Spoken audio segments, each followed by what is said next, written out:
So much awful news from that world in the state of Michigan and Michigan State. Larry Nassar, John Geddert recently committed suicide as he had all these charges as well. My guess is it breaks your heart to see stories like this. My guess is women that you may have trained with or known growing up because you were in gymnastics in the state of Michigan as well. What has been your experience with all of these tragic stories around this?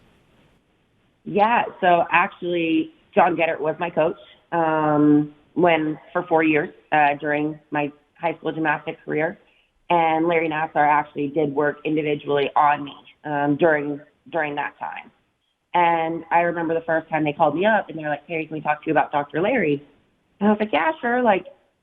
For my experience, he was a great doctor. And they're like, "Have you heard about the things going around?" And I was like, "I have no idea what you were talking about." And then they started talking about the sexual harassment and stuff. And my heart just sunk.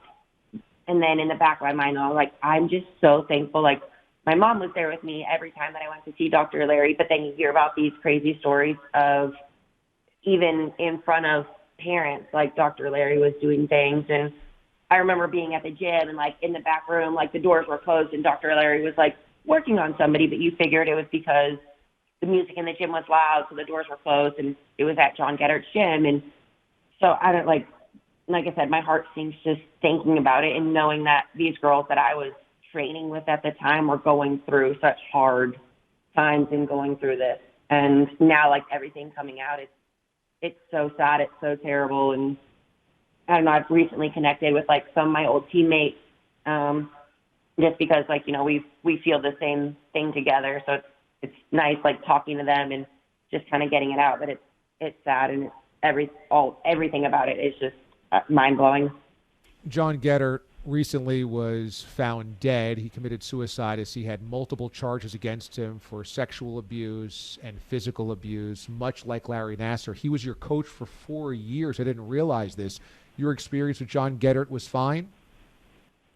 Yeah, thank goodness. I mean, he, as far as the sexual harassment side goes, he was a very, very intense coach, and he would yell at people. He would kick you out of practice. But I think gymnasts, in our mind, we just expected that. We just expect, okay, you want to be the best gymnast? You're going to get yelled at. You're going to get kicked out of practice. He would belittle you, but I think at that time, you're just okay, well, this is what it's going to take to be the best because, we were the best gym in the state and one of the best gyms in the country. And then, he produced Jordan Weber, who was an Olympic gold medalist. And it's just seeing that, you're okay, well, I have to go through all of this to be the best gymnast that I want to be. But at least no sexual harassment, anything as far as that goes, was ever part of my journey.